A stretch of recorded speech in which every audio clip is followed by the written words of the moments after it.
Yang jelas begini ya, kita melihat memang ada yang janggal, bahkan kami melihat ini ada skenario besar untuk melakukan dua tindakan sekaligus. Pertama, tindakan penyelamatan ijazah Jokowi, sekaligus yang kedua tindakan kriminalisasi terhadap klien kami. Dan update dari Mabes Polri dikatakan sudah 90% penyelidikan. Oke, artinya tinggal 10% lagi. Dan ujung daripada 10% itu tinggal diproses tes laboratorium forensik di Puslapor Mabes Polri begitu. Dengan modus operandi seolah-olah menindaklanjuti Dumas, seolah-olah melakukan proses terhadap sejumlah pihak untuk diambil keterangan. Ujungnya adalah tes laboratorium forensik terhadap ijazah, dan nanti hasilnya akan dikatakan identik, asli. Saya kira kalau kita mau bicara tentang pertaruhan ya, kasus ijazah palsu ini adalah pertaruhan reputasi sebuah bangsa, negara, bukan hanya reputasi institusi Polri. Sebenarnya kalau keluar hasil dari Bareskrim atas lapor ini, apakah nih dua macam nih di pikiran saya, karena saya nggak pernah. Misalkan satu, ijazah tersebut adalah asli, identik, begitu doang.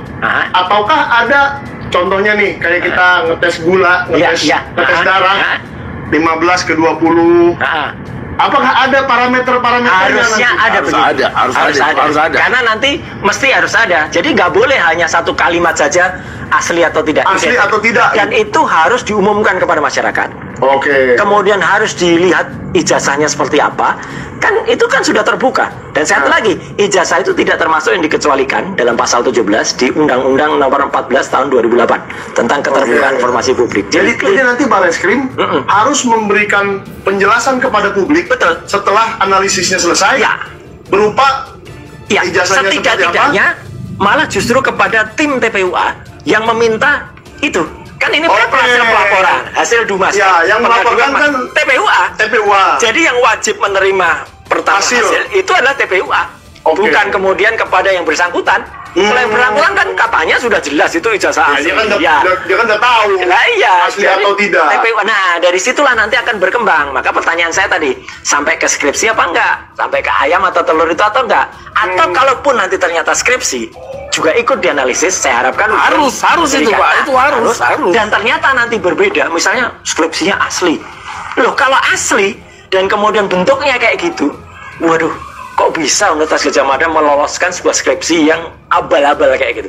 Tidak ada lembar pengujiannya, tidak ada lembar pengesahannya, tidak ada tanggalnya, nama dan U beda, nama Pak Kasmujo nggak ada, ya. Itu kan fatal. Atau kalau lebih fatal lagi Mas, gini, nggak apa-apa kalau siapa tahu mereka mau merekayasa. Nanti di skripsi yang diperiksa ada lembar pengujiannya. Nambah. Nah, itu lebih fatal lagi. Karena kata lawyernya gitu loh, ada semua lengkap ya. Lengkap. Skripsinya waduh. Bismillahirrahmanirrahim. Assalamualaikum warahmatullahi wabarakatuh. Merdeka! Allahu Akbar! Saudara-saudara sebangsa dan setanah air, ini penampilan pertama saya setelah saya dilaporkan oleh seseorang yang bernama Joko Widodo, yang tidak lain adalah mantan presiden 2 periode. Saya ingin mengatakan, apabila Anda dilaporkan dalam perkara fitnah dan pencemaran nama baik, 311 dan 310, dalam rangka Anda sedang melaksanakan tugas Anda sebagai seorang penegak hukum, dalam hal ini adalah advokat, maka ini tidak lain dan tidak bukan kebetulan berkenaan dengan peristiwa ijazah palsu Joko Widodo, maka tidak lain yang terjadi pada diri saya dengan inisial K dan inisial ES, dalam hal ini Egy Sujana, itu adalah pembungkaman, tidak lain. Nah, saya ingin mengatakan pembungkaman itu sendiri adalah perbuatan melanggar hukum. Dan ini sangat-sangat disesalkan dilakukan oleh seorang yang seharusnya setelah beliau turun dari jabatan sebagai presiden 2 periode menjadi guru bangsa. Saya ingin mengatakan, apakah Anda pada posisi sedemikian terdesak sehingga Anda perlu melakukan hal tersebut? Nah, ada yang menarik dari pembicaraan pakar hukum pidana, pakar hukum ya, dan juga mantan Menteri Hukum dan HAM zaman Bapak SBY, yaitu Bapak Hamid Awaludin. Mengapa dia melakukan pelaporan tersebut?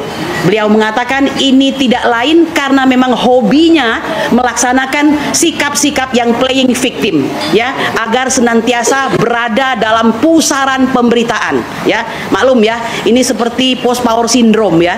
Setelah berkuasa ya merasa terus ingin diberitakan sehingga akhirnya mohon maaf kali ini yang dilakukan itu tidak tepat. Bapak Ibu sekalian, perlu diketahui sebagai seorang pengacara ya atau lawyer atau advokat, saya menjalankan tugas saya dengan sungguh-sungguh dari hati yang paling dalam ya. Walaupun dalam setiap pekerjaan tersebut belum tentu saya dibayar ya. Apalagi kerja-kerja untuk umat ini sangat mengasikkan bagi saya karena bayarannya adalah keridhaan Allah Subhanahu wa taala, dan itu sungguh-sungguh ya. Dan itu sungguh-sungguh, Allahu Akbar ya. Dan itu sungguh-sungguh, sehingga perlu masyarakat se-Indonesia mengetahui bahwa perjalanan kami ke UGM dan ke Solo itu disaksikan oleh bangsa Indonesia ini ya.